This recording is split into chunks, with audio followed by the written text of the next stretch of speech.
Hello everybody, कैसे हो आप? सो यस, हम आ चुके हैं फिल्म एम्पर के एक और एपिसोड को लेके, जो नंबर वाइज है 245। पिछला एपिसोड कितना ज्यादा क्रूशियल था उसे अभी शायद आप इमेजिन भी नहीं कर पा रहे होगे। इस वजह से अगर आप में से किसी ने उसे मिस कर दिया है तो उसे डेफिनेटली देखना। अगर आप स्टोरी के किसी भी टॉपिक के बारे में डिस्कस करना चाहते हो जहाँ आप जैसे और लोग मौजूद होते हैं तो आप ज्वाइन कर सकते हो हमारे ऑफिशियल टेलीग्राम ग्रुप को। लिंक मिलेगा डिस्क्रिप्शन में। चलो फटाक से पिछले एपिसोड का रिकैप कर लिया जाए। पिछले पूरे एपिसोड में फोकस होता है जियान की ट्रिबुलेशन के ऊपर, स्पेसिफिकली टैनग्लेट दोशान ट्रिबुलेशन। हमने उसमें सीधी बात नो बकवास करी थी। दिखाया गया था कि जियान किस तरीके से उस 10 रंगों वाली कैलेमिटी को चैलेंज करता है। इस ट्रिबुलेशन की पावर रियल्म को चुन लेती है, फिर जियान की ब्लड लाइन के अंदर नई पावर जागती है। भाई उस मोमेंट में मेरे भी रोंगटे खड़े हो गए थे। कोर्स यहाँ पे बात हो रही है टेनयामा ऑफ शाओ क्लैन। एंड में जाके जियान अपने वुडन एटीट्यूड को अवेकन करता है बाय यूजिंग टियानम्यू एसेंस बोर्ड। चलो यहाँ से शुरू करते हैं हम इस एपिसोड की स्टोरी को। ये वही पैलेस होता है जो गोस्ट मून वेल के नीचे था। अभी चिंगर जिसने अपने दोनों हाथों से दोनों गालों को पकड़ रखा था, उसके चेहरे पे चिंता साफ दिखाई देती है। वो पूछती है, बता इतना समय हो चुका है, अभी तक जियान बाहर क्यों नहीं आया? कहीं उसके साथ कोई गलत न हो गया हो? उसके चेहरे पे चिंता को देख के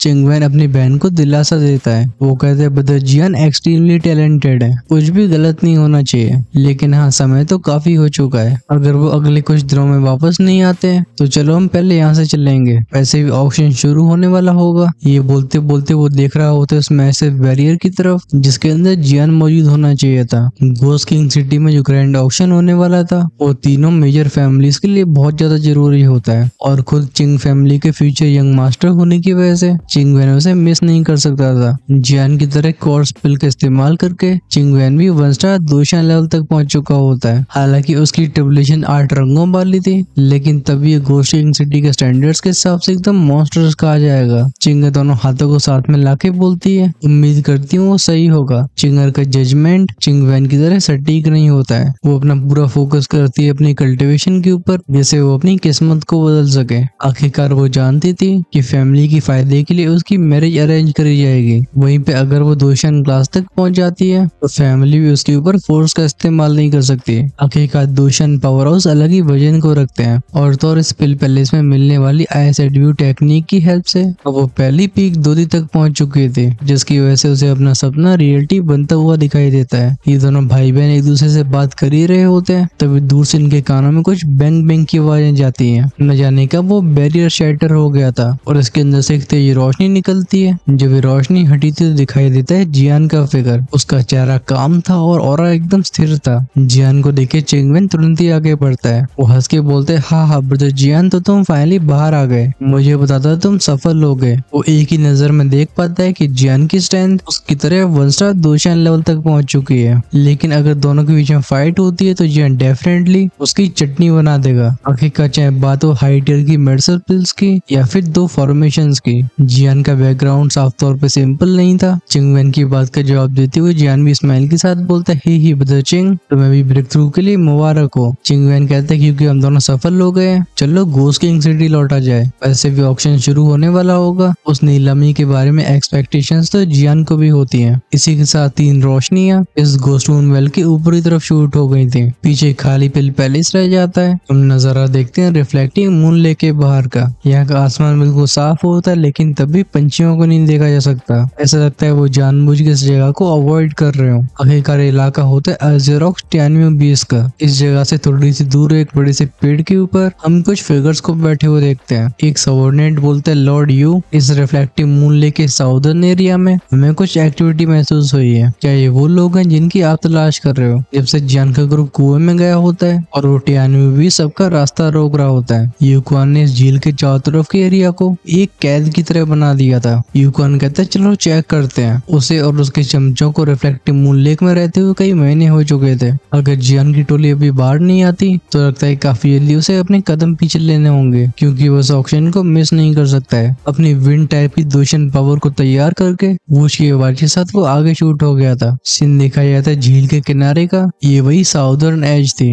अभी चिंगवैन, जियान और चिंगर के फिगर उस झील से बाहर आ रहे होते हैं। गोस्ट मून वेल से निकलने के बाद जियान सोल बीस का धन्यवाद करना चाहता था, लेकिन वो उसकी मौजूदगी को महसूस नहीं कर पाता। वो फाइनली बाहर जाने की सोचता है। चिंगवैन जो कि जियान के बगल में उड़ रहा होता है। वो चिंगर को बोलने का मौका न देते हुए जियान से कहता है, ब्रदर जियान, इस बार तुम्हें हमारे साथ चिंग फैमिली जरूर आना होगा। मेरे पिताजी तुमसे मिलके बहुत खुश होंगे। चिंगर हल्की आवाज में अपने होठों को बाइट करके बोलती है, उस घोस्ट मूनवेल के अंदर की हेल्प के लिए तुम्हारा थैंक यू। जियान हंस के बोलता है, कोई बात नहीं। वो लड़की फिर से बोलती है, जब हम फैमिली लौटेंगे तुम्हें अगर कोई चीज चाहिए हो तो बस एक शब्द बोल देना। इसे देख रही जियान की नजरें इस जैसे एक और फिगर को याद करता है। वो फिगर थी जूनर, लेकिन जूनर की इमेज उसके दिमाग में फ्लैश ही होती है। तभी उसके दिल में से गहरा दर्द उठता है। जियान कहता है, आइयो। वो जैसे से रिकवर करते हुए बोलता है, डैम इट, आखिर मैं इस पेन को क्यों फील कर रहा हूँ। इसी मोमेंट पे जियान की टोली का एक्सप्रेशन चेंज हुए थे। गूंजती एक सिनिस्टर आवाज कहती, ओ लगता है तुम लोगों को किसी का डर नहीं है। इस आवाज को सुन के चिंगवेन तुरंत ही टेंस हो जाता है। खुद वन स्टार दोशान की स्ट्रेंथ होने के बाद भी उसे सेंस नहीं कर पाया। साफ तौर पर दूसरी पार्टी उनसे स्ट्रॉन्ग है। ऑफकोर्स ये बात बस चिंगवेन और चिंगर के लिए होती है। जियान का मामला अलग था। वो तुरंत ही स्माइल के साथ पास के एक पेड़ को देखता है। जियान बोलता है, ब्रदर चिंग परेशान मत हो, आखिरकार इनसे तो हम पहले ही मिल चुके हैं। क्यों यू फैमिली स्टूवर्ड, मैं सही कह रहा हूँ। उसकी ओवरवेलमिंग सोल पावर ने यूकॉन की मौजूदगी को पहले ही सेंस कर लिया था। उस पेड़ में से गूंजती हम्प वाली आवाज, यूकॉन का फिगर आसमान में अपीयर होता है। वो कहता है, मुझे फर्क नहीं पड़ता है कि तुमने सोल बीज के साथ क्या डील करी, लेकिन तुम्हें घोस्ट मूनवेल से जो भी मिला है उसे मेरे हवाले कर दो। अब भाई जब दूसरी पार्टी भौंकना शुरू कर दे तो जियान भी कुत्तों की तरह रिप्लाई थोड़ी नहीं दे सकता था। लेकिन लगता है यूकॉन जियान की शांति को उसका डर समझ लेता है। उसे अभी तक एहसास नहीं हुआ था कि जियान अब 2D क्लास में नहीं है। जियान चिंगवेन की तरफ मुड़ के बोलता है, अब ब्रदर चिंग, क्या हम इसकी जान ले सकते हैं। चिंगवेन बोलता है, नहीं ये तो वेस्ट होगा, हम चलो इसे कुत्तों की तरह चेन में बांध के अपने पास रखते हैं। जियान कहता है, परफेक्ट। ये कहती है उसकी जगह खाली हो जाती है। वो अगली बार अपीयर होता है यूकॉन के बगल में। इस सिंपल बूम के साउंड के साथ एक suffocating fiery red aura erupt हुआ था। इस दोशान पावर ने एक बहुत बड़े एरिया को किसी फायरी हेल में बदल दिया होता है। इंस्टेंटली यूकॉन की सांसें थम जाती हैं। और तो जब चिंगवेन ने जियान की पावर को सेंस किया था, एक्सप्रेशन उसके भी सोलम हो जाते हैं। वो खुद से बोलता है, ये लड़का, इसकी क्या टेरिफाइंग दोशान एनर्जी है। अगर इन लोगों को पता होता है कि जियान अभी अपनी पावर को रोक रहा है तो शायद ये शॉक की वजह से बेहोश हो जाते हैं। हम देखते हैं उस यूकॉन को जिसकी बॉडी ट्रेम्बल हो गई थी। वो एक शॉक से भरी आवाज में कहता है, समखना इस लेवल की दोशान पावर, नहीं तुम कोई और हो। कुछ ही महीनों पहले जियान 2D रियल्म के पीक पे था, फिर अचानक से वो एक ही बार में दोशान में कैसे पहुंच सकता है। खैर जियान का बहस करने का मूड नहीं था। वो बोलता है, ये सच है या झूठ ये तुझे अभी मालूम पड़ जाएगा। 2D पीक लेवल पे ये बात सच होती है कि यूकॉन उसके लिए थोड़ी परेशानी से भरा अपोनेंट था, लेकिन अब खुद दोशान ने ब्रेक थ्रू करने के बाद ये यूकॉन उसके सामने चाय कम पानी हो चुका है। जियान बिना हेजिटेशन के अपनी रूलर को निकालता है। उसके एक ही कमांड पे उसका 2 को ट्रैम्बल हुआ था और इसमें से निकलती है फायरी रेड दोशान पावर। जब जियान रूलर को ढकने वाली फ्लेम को देखता है वो खुद भी सरप्राइज हो गया था। वो कहता है, क्या पावरफुल दोशान फोर्स है। अभी यूकॉन सच्चाई को स्वीकार करने के लिए तैयार नहीं था। कोई धन धन धन की आवाजों के साथ उसके चारों तरफ का स्पेस भी ट्रेम्बल होने लगता है। रिलीज हो जाती है उसकी भी दोशान पावर। जहाँ पे फायर एलिमेंट के पास होती है ओवरवेलमिंग अटैकिंग पावर, वहीं पे विंड एनर्जी अपनी स्पीड के लिए जानी जाती है। बस यही कारण था जिसकी वजह से यूकॉन को लग रहा था कि वो जियान के खिलाफ फाइटिंग चांस को रखता है। अपने दोनों हाथों में फ्यूजन फोर्स को लेके वो आगे की तरफ शूट हो गया था। जियान जो कि अभी तक एडमायर कर रहा होता है अपनी पावर को, फाइनली उसकी नजरें ऊपर की तरफ देखते हैं। वो कहता है कि तुम्हें यही चाहिए तो स्काई शैटिंग रूलर 7th अटैक। हो सकता था यूकॉन की स्ट्रेटजी एक नॉर्मल फायर एट्रीब्यूट के दोशान के खिलाफ काम कर जाती, लेकिन ये जियान था। और जियान कौन है? उसने सिर्फ 10 कलर इमोर्टल रेवोल्यूशन का सामना नहीं किया है, बल्कि वो होली फ्लेम पावर को भी पोजेस करता है। बूम के साउंड के साथ हैवी रूलर से निकलता है वो अटैक जो अपने सामने के स्पेस को बीच में सटा देता है। अभी हवा भी चरमरा गई होती है और आसमान ट्रेम्बल होने लगा था। ये देख के यूकॉन का दिल बैठ जाता है। वो पेल एक्सप्रेशन के साथ बोलता है कि ये कैसे पॉसिबल है। बात ऐसे ही होती कि उसका विंड एट्रीब्यूट भी पूरी तरीके से सील हो चुका था। वो बिल्कुल मूव नहीं कर पाता। ऐसा होता है एक सुपीरियर पावर के सामने। यूकॉन के चेहरे पे हॉरर फ्लैश ही हुआ होता है। तभी बैम की आवाज के साथ जियान का अटैक सीधा उसकी छाती से टकराया था। पॉइंट ऑफ कोलिजन से वो शॉक वेव्स फैलती हैं जो चारों तरफ के पेड़ों को उखाड़ के फेंक देती हैं। जब एक बड़े से पत्थर के पीछे छिपे हुए उसके सबऑर्डिनेट्स इस नजारे को देखते हैं, वो कहते हैं, क्या स्टुअर्ट यू इस तरीके से मारे गए। ये फायरी एक्सप्लोजन कुछ और सेकंड्स तक चलता रहता है। जियान की बाएं तरफ से कुट जाती हैं जब उसे यूकॉन का ट्रेस सेंस नहीं होता। वो बोलता है, क्या ये सच में मारा गया। इसी मोमेंट में चिंगवेन हल्की स्माइल के साथ बोलता है, एक दोशान को खत्म करना इतना इजी भी नहीं है अनलेस उसका 2 को डिस्ट्रॉय हुआ हो वो फिनिश नहीं होगा। इस बात को सुन के जियान नोट करता है। डोशियान रियल में पहुंचने के बाद सारी एनर्जी 2 कोर में रहती है और अगर एक कोर तबाह हो जाता है तो कल्टिवेटर अपनी पावर को खो देगा। फिर उसके बाद बस सोल को डिस्ट्रॉय करने की जरूरत होगी। अचानक से उसकी नजर जाती है लेफ्ट की तरफ। वो पैनी आवाज में बोलता है स्टूवर्ड यू, तुम्हें क्या लगता है क्या तुम मुझसे बच पाओगे? जियान का फिगर फिर से फ्लैश हुआ था। सुनाई दी थी क्रैश की आवाज। ऐसा लगता है कोई चीज किसी में टकरा गई हो। ये और कोई नहीं बल्कि यूकॉन का फिगर था। वो धाड़ के बोलता लड़के डैम इट, तू मुझे कुछ ज्यादा ही पुश कर रहा है। मैं यू फैमिली का स्टूवर्ड हूँ, अगर तू मेरी जान लेता है तो यू फैमिली तुझे कभी माफ नहीं करेगी। यूकॉन के चेहरे पे पैनिक को देख के जियान कहता है ओह क्या तुम मुझे धमका रहे हो? अभी उसकी 2 उंगलियों पे डांस कर रही होती हैं 2 फ्लेम्स। ये खाकी येलो और ब्लू फ्लेम थी जो कभी मर्ज हुआ करती थी तो कभी अलग हो जाया करते थे। जब यूकॉन इन दोनों फ्लेम के क्लस्टर्स को देखता है हम उसके चेहरे को हॉरर से भरते हुए देखते हैं, क्योंकि इन फ्लेम्स में से उसे मौत की भावना महसूस होती है। उसके चेहरे की मांसपेशियां लगातार ट्रेम्बल होती हैं। चिंगवैन भी जियान के पास है फिर रोके बोलता है ही ब्रदर जियान, तुम सच में पावरफुल हो, लेकिन इस यूकॉन की यू फैमिली पोजीशन भी लो नहीं है। इसे खत्म करना तो वेस्ट होगा। चलो हम इसे जिंदा रखें, यू फैमिली से फिरौती मांगेंगे। आइडिया वैसे काफी अच्छा था। वैसे भी लूट पाट करने में जियान भी कम नहीं होता है। उसकी येलो ब्लू फ्लेम वापस लौटती है। जियान ने भी सोचा नहीं था कि दोशान में ब्रेक थ्रू करने के बाद उसकी दोनों होली फ्लेम्स इतनी ज्यादा लीथल हो जाएंगी। सेम लेवल का ओपोनेंट अगर थोड़ी सी भी गलती करता है तो ये फ्लेम्स उसकी तुरंत ही जान ले सकते थे। यूकॉन जो कि जान के डर की वजह से अब भी कांप रहा होता है, उसे एहसास नहीं होता कि कब चिंगवैन का फिगर उसके पीछे अपेयर हुआ है। अगले पल एक आग की आवाज के साथ हम उसकी आंखों को रोल करते हुए देखते हैं। वो हो गया था बेहोश। अपनी दोशान पावर से यूकॉन को बांध के चिंगवैन बोलता है लेट्स गो, हम चलो घर लौटते हैं। जान को देख रही चिंगर की नजरें भी अभी काफी सॉफ्ट हो चुकी होती हैं। आखिरकार ब्यूटी को हीरो कब पसंद नहीं आता। ये लोग इसके साथ जाने लगे थे गोस्ट किंग सिटी की तरफ। वहीं पे यूकॉन के चमचे अपने लीडर को कैप्चर होते हुए देख अपने मोरल को खो देते हैं। इस जगह पे लंबे समय तक रुकने के बाद वो भी यू फैमिली वापस लौट जाते हैं। एक बार फिर से मून रिफ्लेक्टिंग लेक का चारों तरफ का एरिया अपनी उस शांति को कायम कर लेता है, लेकिन शांति बहुत लंबे समय तक नहीं चलती। गूंजती है पानी के फटने की क्रैशिंग आवाजें। इसमें से मैसिव टैनमी बीस्ट बाहर आया था। वो खुद से बोलता है king of all beast Holi flame की मौजूदगी। इस बच्चे के ऐसी फोर्सेस को पोजेस करने की वजह से वो इविल रेस बिल्कुल शांत नहीं बैठेगी। लगता है अब इन पीसफुल डेज का खत्म होने का समय आ गया है। इस बीस्ट के शब्द डीप मीनिंग को रख देते हैं। ये इशारा कर रहे होते एक बहुत बड़ी कियोस की तरफ जो जल्दी सातों रेल्म्स को अपने कब्जे में लेने वाली है। मचेगा चारों तरफ हाहाकार और वो एंशिएंट एंटिटीज नींद से जाग रही होंगी। चलो फोकस करते हैं गोस्ट किंग सिटी के ऊपर। ये ghost moon valleys ghost king rich spread mountains में होता है। उससे करीब 40-50 किलोमीटर की दूरी पे होती है गोस्ट किंग सिटी। ऐसा लगता है ये पूरा शहर ही पहाड़ों में बसा हुआ हो। ये दूर से देखने पे किसी बॉटल का मुंह लगता है जिसके अंदर बहुत सारे खजाने छिपे हों। स्पेशली जब हमारा शहर की गलियों पे ध्यान जाता है यहाँ के सब्सटेंशियल ट्रैफिक की वजह से ये बात साफ हो जाती है कि शहर काफी फल फूल रहा था। ये शहर फैला होता है करीब 10 किलोमीटर की चौड़ाई में और इसमें होती हैं 4 मेजर फोर्सेस जो कि यू चिंग और ले फैमिली थी। फिर लास्ट में होता है सिटी लॉर्ड मेंशन। ये चारों मिलकर गोस्ट किंग सिटी के कोर पावर स्ट्रक्चर को बनाते थे। इनमें से सबसे ज्यादा ताकतवर होती यू फैमिली, फिर चिंग फैमिली और ले फैमिली। जहाँ तक बात है सिटी लॉर्ड मेंशन की,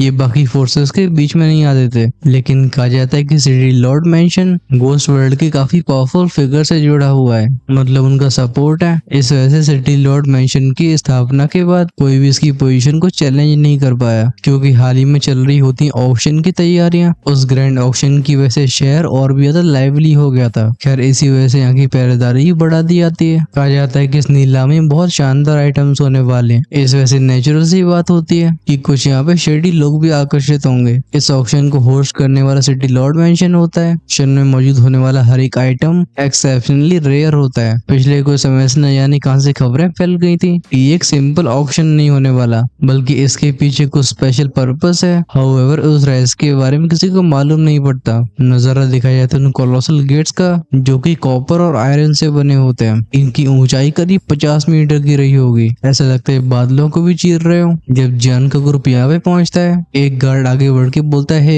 ये तो चिंग फैमिली के यंग मास्टर और यंग लेडी हैं। वैसे गार्ड भी कोई नॉर्मल सोल्जर नहीं था, इसकी रैंक हाई होती है और स्ट्रेंथ थी इसकी 9 स्टार दूधी की। सिटी की गार्ड्स में भी इसकी रेपुटेशन काफी अच्छी होती है। लगता है चिंग वैन ने पहले एक्सपेक्ट किया था। वो आगे बढ़ के हाथ कप करके बोलता है कैप्टन डाओ क्या हुआ, आप मेरा इंतजार कर रहे थे? वो कैप्टन ऑकवर्ड स्माइल स्माइल के साथ बोलता है यंग मास्टर चिंग, आप कैसी बात कर रहे हो, ये तो बस नॉर्मल चेकअप है। हालांकि गार्ड काफी अनकंफर्टेबल फील कर रहा होता है, लेकिन उसके पास भी कोई विकल्प नहीं था। ऑर्डर्स आए होते सीधे सिटी लॉर्ड से। उन ऑर्डर्स के हिसाब से अगर घोस्ट किंग सिटी में कोई सस्पिशियस इंडिविजुअल एंटर करता है या ऑक्शन से कुछ चोरी हो जाता है तो इसकी रिस्पॉन्सिबिलिटी होगी गार्ड्स की, और पनिशमेंट के तौर पे सिर्फ डांट नहीं मिलने वाली। फिर इनकी परेशानी को चिंगवैन भी समझता था। वो चिंगर को देख के बोलता है ये मेरी छोटी बहन है, मुझे लगता है जैसे तुम पहले ही जानते होगे। ये सुनकर गार्ड कैप्टन बोलता है हे मिस चिन, आप दिन ब दिन और भी एलिगेंट होते जा रही हो। फिर उसकी नजरें जाती हैं जियान की तरफ, उसकी आंखें नैरो हो गई थी। जियान उसके लिए बिल्कुल अनजान होता है, अभी उसने बिल्कुल चुप्पी बना के रखी होती है। वो ऑब्जर्व कर रहा होता है चिंगवैन के रिएक्शन को। लगता है कैप्टन को न जाने क्यों जियान से डायरेक्टली बात करने की हिम्मत नहीं होती है। वो चिंगवैन से पूछता है ये नौजवान, मुझे नहीं लगता है कि हमारी घोस्ट किंग सिटी से है, right? Although ghost king city में चिंग फैमिली सबसे पावरफुल फोर्स नहीं होती, लेकिन उनकी पॉलिटिकल और सोशल स्टैंडिंग ये इन्हें 4 लीडर्स में से एक बनाती है। जिस तरीके से जियान चिंगवैन के बराबरी पे चल रहा है, ये दोनों की रिलेशनशिप के बारे में बताता है। गार्ड कैप्टन के सवाल को सुन के चिंगवैन हल्की आवाज में कहता है कैप्टन डाउ, थोड़ा हम प्राइवेट बात करते हैं। बिना हेजिटेशन के कैप्टन डाउ उसके साथ चला गया था। जाते जाते कैप्टन डाउ फ्रस्ट्रेशन से भरी आवाज में कहता है यंग मास्टर चिंग, सच बोलूं तो आने वाले ऑप्शन की वजह से सिक्योरिटी चेक्स कुछ ज्यादा ही टाइट हो चुके हैं। जवाब के तौर पे चिंगवैन बस चुपचाप से अपनी स्टोरिंग में से एक पाउच बाहर निकालता है। वो स्माइल के साथ बोलता है ही मैं बिल्कुल समझता हूँ। इस भारी से पाउच को देख के कैप्टन डाउ की आंखें फ्लिकर होती हैं। फिर वो खांसते हुए चारों तरफ देखने लगा था, कोई और न दिखाई देने पे उस पाउच को तुरंत रख लेता है। फिर वो बोलता है यंग मास्टर चिंग, वैसे वो है कौन? चिंगवैन के चेहरे पे अब भी शांत एक्सप्रेशन होते हैं। वो एक हल्की आवाज में बोलता है कैप्टन डाउ, चलो मैं आपसे छुपाता नहीं हूँ, चिंगर की उम्र शादी की हो चुकी है और ये नौजवान एक नोबल फैमिली का यंग मास्टर है। इसका बैकग्राउंड और स्ट्रेंथ हमारे लेवल का है और हमारी फैमिली भी इसके साथ काफी सेटिस्फाइड लग रही है। और हाँ, वो और चिंगर वैली एक दूसरे के प्यार में पागल है। हम इस बार घोस्ट किंग सिटी में बात को आगे बढ़ाने के लिए आए हैं। हम इसके साथ ऐसे ऑक्शन भी विटनेस करने देंगे। हालांकि जियान इनसे थोड़ी दूर खड़ा होता है, लेकिन उसके सोल परसेप्शन से बातें छिपती नहीं है। जब वो चिंगवैन की बात सुनता है, अचानक से उसका सर ऐसे घूमा था कि उसने ऑलमोस्ट अपनी गर्दन मोड़ ली होती। जियान अभी हेल्पलेस था। वो मनी मन में कहता है सीरियसली चिंगवैन, क्या तुम्हें और कोई अच्छा एक्सक्यूज नहीं मिला? मैं यहाँ पे शादी के लिए नहीं आया हूँ। जब वो सोचता है जूनर के टेम्परामेंट के बारे में और काइलिन और म्यूइंग, वो म्यूइंग को लेके पहले ही परेशान था। अगर इस 3 तिगाड़ा में एक और लड़की शामिल हो जाती है तो लगता है जूनर सच में अपना आपा खो देगी। जब कैप्टन डाउ ने चिंगवैन की बातों को सुना था, देखते ही देखते वो थोड़ा रिलैक्स हो गया था। उसे भी शुरुआत में जियान से एक डेंजरस ऑरा सेंस हुआ था और अब पूरी स्टोरी को जानने के बाद चीजें सेंस बना रही हैं। जियान को एक नोइंग स्माइल के साथ देखने के बाद कैप्टन डाउ बोलते हैं ओ ऐसी बात है तो ठीक है, आप लोग अंदर जा सकते हैं। चिंगवैन स्माइल के साथ बोलते हैं कैप्टन डाउ थैंक यू। फिर वो जियान और चिंगर के साथ गेट के अंदर चला गया था। तब तक जियान, जो कि बाहर रहने वाली शांति की वजह से थोड़ा उसमें ढल चुका होता है, लेकिन जैसे वो एंटर हुआ था सिटी के अंदर, उसके कानों में भी घंटियां बजने लगती हैं। इस शहर में चहल पहल की बिल्कुल कमी नहीं होती है। गलियां लोगों से भरी हुई थी। सामान बेचने वाले लोग चिल्ला रहे होते हैं। ये जैसे मेन डिस्ट्रिक्ट में एंटर करते हैं, जियान अचानक से वहीं पे थम गया था। ये देखे चिंगवैन बोलता है क्या हुआ? अभी जियान की नजरें लॉक हो चुकी थी एक फिगर के ऊपर। उसे इस बंदे का ऑरा बहुत जाना पहचाना लग रहा था। जियान कहता है क्या तुम्हें बंदा सस्पिशियस नहीं लग रहा, खासकर इस बंदे के कपड़े पे जो निशान होता है? जियान कहता है यू फैमिली से होगा और इसके यहाँ पे फिर होने से लगता है यू फैमिली कुछ बड़ा प्लान कर रही है। सिचुएशन को समझ के चिंगवैन बोलता है चिंगर तुम जाओ, मैं ब्रदर जियान के साथ इस मामले को इन्वेस्टिगेट करता हूँ। ऑल्दो ब्लैक रोड फिगर पूरा छिपने की कोशिश कर रहा था, लेकिन उसे एहसास नहीं होता है कि जियान की नजरें उसे पहले ही मार कर चुकी थी। शावू शावू की आवाजों के साथ वो यू फैमिली के औरे वाला व्यक्ति इन भरी हुई गलियों से तेजी से निकलता है। वो कॉन्स्टेंटली अपनी पोजीशन चेंज कर रहा था जैसे कोई उसका पीछा न कर सके, लेकिन तब भी वो चाहे कितना भी केयरफुल रहने की कोशिश कर रहा हो, वो जियान को अपने विचारने से रोक नहीं पाता। साइड में चल रहा चिंगवैन हल्की आवाज में कहता है ध्यान से। वो चिंग फैमिली के यंग मास्टर होने की वजह से उसे यू और चिंग फैमिली के बीच की रिलेशनशिप अच्छे से पता थी। अगर सिटी लॉर्ड मेंशन की अथॉरिटी दोनों को सप्रेस नहीं कर रही होती तो दोनों पार्टीज एक दूसरे से युद्ध लड़ चुके होते। खासकर यू फैमिली के लोग जिस तरीके से बर्ताव कर रहे हैं, चिंगवैन को फीलिंग बिल्कुल अच्छी नहीं लगती। ये लोग जस्ट एक दूसरे से बात कर ही रहे होते हैं। तभी जियान, जो कि पतली सी गली तक पहुंच गया था, वो अचानक से थमता है। वो एक सरप्राइज से भरी आवाज में कहता है लगता है हम एक्सपोज हो गए। उसे बोले बस 1 सेकंड ही हुआ था, तभी दीवार की परछाइयों में से एक फिगर बाहर आता है। ये काले कपड़ों में बंदा जमीन पे बैठ के नीचे निशानों को ध्यान से देखने लगता है। फिर उसकी वो कोल्ड और सिनिस्टर आंखें जाती हैं जियान की तरफ। तो एक डिस्डेनफुल आवाज में कहता है, ओ तो तुम दोनों मुझे फॉलो कर रहे हो। इस इल्जाम से जियान बचने की कोशिश नहीं करता। वो कहता है तुम्हें फॉलो कर रहे हैं। तो चालाक लोमड़ी होने की वजह से वो जानता था कि कब अपने एक्सप्रेशन कैसे रखने हैं। वो फ्लैट टोन में बोलता है, क्या तुम सच में अपने आप को इतना मान समझते हो? हम बस यहाँ से निकल रहे थे। ये सुन के बंदा कोड स्नॉट करके बोलते है, हम झूठ। मुझे शुरुआत में कोइंसिडेंस लग रहा था, लेकिन घोस्ट किंग सिटी में एंटर करने के बाद तुम लोग नॉन स्टॉप मेरा पीछा कर रहे हो। सो एग्जैक्टली तुम हो कौन? ये कहती वुश के साउंड के साथ वो सीधा जियान के सामने अपीयर होता है और रेडिएट होता है उसकी बॉडी से एक ऑपरेसिव ऑरा। जियान इससे क्लियरली सरप्राइज हो गया था। वो वॉइस रिकॉर्ड के बोलता है, वो एक इमोर्टल लेवल का वॉरियर। जियान ने पूरी भीड़ में से इस बंदे को इसलिए चुना क्योंकि एक तो इसके पास यू फैमिली का ऑरा था और दूसरा कारण ये होता है कि जानबूझ के अपनी प्रेजेंस को दबा रहा था जैसे इसे कोई सेंस न कर पाए। जहाँ तक बात रही यूकॉन की, जियानो से घोस्ट किंग सिटी में आने के बाद पहले यू फैमिली के सबऑर्डिनेट्स को दे चुका था। अब यूकॉन का इस्तेमाल कैसे होगा चिंग फैमिली को अच्छे से पता है। दिमाग में विचार चल ही रहे होते हैं तभी उस बंदे के हाथ में एक स्क्रोल अपीयर होता है। इसमें से एक घना एंशिएंट अनयूजुअल सा ऑरा बाहर आया था। बगल में खड़े चिंग वैन की आंखें नैरो हो जाती हैं। वो कहता है, ये एक एन्चेंटमेंट स्क्रोल है। लगता है हम दोनों खत्म करने का निर्णय ले चुका है। वैसे एक एन्चेंटमेंट स्क्रोल ये बहुत ज्यादा कीमती आइटम होता है। इसे एक्टिवेट करने के बाद एक स्पेस को औरों की नजरों से सेपरेट किया जा सकता है। इस वजह से स्पेस के अंदर फंसने वाला कोई भी व्यक्ति बाहरी दुनिया से संपर्क खो देगा, जो कि मार्कआउट करने की परफेक्ट अपॉर्चुनिटी होती है। वो ब्लैक रोडमैन उस स्क्रोल को क्रश करने में बिल्कुल टाइम वेस्ट नहीं करता। तुरंत ही वुश के साउंड के साथ एक डार्क एनर्जी स्क्रोल में से बाहर आई थी, जो बहुत जल्दी तीनों के चारों तरफ के स्पेस को सील करने लगती है। वो बंदा बोलने वाला होता है कि तुम दोनों मरो जाके। तभी जियान के चेहरे पे स्माइल अपीयर होती है। वो अपनी बत्तीसी दिखाते हुए बोलता है, ओ मैं कुछ ऐसा ही सोच रहा था। अगर यूकॉन से कंपेयर किया जाए जो कि मिड स्टेज दोशियान था, तो ये बंदा क्लियरली थोड़ा स्ट्रॉन्ग होता है। इसकी बॉडी में से आने वाले प्रेशर को सेंस करके जियान बता सकता था कि 1 स्टार 2 इमोर्टल के लेट स्टेज पे होगा। और ये बात तो बिल्कुल प्रूवन फैक्ट थी। दोशियान रियल्म के छोटे से गैप में भी बहुत बड़ा अंतर होता है। एक मिड स्टेज कल्टिवेटर एक लेट स्टेज कल्टिवेटर के खिलाफ बहुत बड़े डिसएडवांटेज में होगा। जब तक उसके पास आसमान को फाड़ने वाली कोई शक्तियां नहीं होती तब तक चीजों को बदला नहीं जा सकता है। ऑफ कोर्स अगर जियान के पास होली फ्लेम जैसी चीजें नहीं होती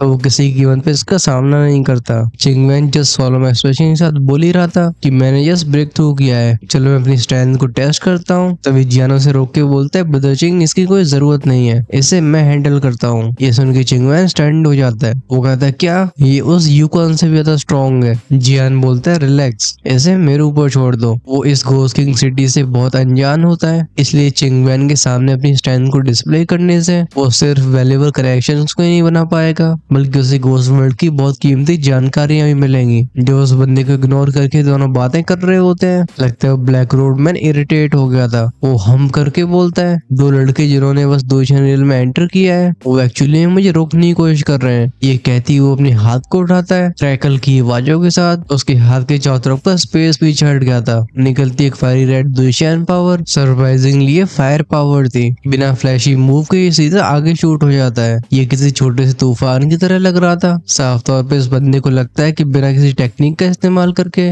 वो जियान और चिंगवैन को एक ही साथ में खत्म कर देगा। इनके चारों तरफ का स्पेस 100 मीटर से ज्यादा चौड़ा नहीं होता, इसलिए इस फायर एटीट्यूड की एनर्जी की वजह से तापमान भयानक लेवल से इंक्रीज होता है। जियान कहते हैं, ओ फायर एटीट्यूड, अगर इस बंदे की पावर फायर बेस्ड है तो चीजें और भी आसान हो गई हैं। आखिरकार सारे फायर यूजर्स में से जियान को कौन ही मैच कर सकता था, जिसे खुद दुखी कॉन्टेंट में फ्लेम गॉड कहा गया है। मेरा हेस्टेशन के फ्लेम मंत्र एक्टिवेट होता है। बूम के साउंड के साथ एक टेरिफाइंग रिपल फैली थी। वो ब्रिलियंट रेड दोशियान पावर उसके शरीर के सारे हिस्सों में भर जाती है। जिस मोमेंट में उस बंदे का अटैक पहुंचता है, जियान की बॉडी में से तीनों और बूम बूम बूम की साउंड के साथ भयानक फ्लेम फोर्स इरप्ट हुई थी। ये बैंग बैंग की आवाजें उससे टकराती सामने के अटैक से और वो बंदा पीछे चला जाता है। उसके चेहरे पे शॉक अपीयर हुआ था, लेकिन वो तब भी जियान को चढ़ाते हुए बोलता है, ओ लड़के, लगता है तेरे पास कुछ स्पेशल है। जियान अपने हाथों को झाड़ के बोलता है, तो तुम्हारे जैसा वन स्टार दोशियान लेट स्टेज एक्सपर्ट बस ऐसी स्ट्रेंथ को ही रखता है। एक वेल नोन फैक्ट होता है कि सिर्फ एटीट्यूड वाले लोग अपनी पावर से चीजें डिसाइड करते हैं। उदाहरण के तौर पे एक फायर टाइप का इमोर्टल फाइटर जिसकी स्ट्रेंथ अर्ली स्टेज पे है, वो 1 की स्ट्रेंथ को रखेगा।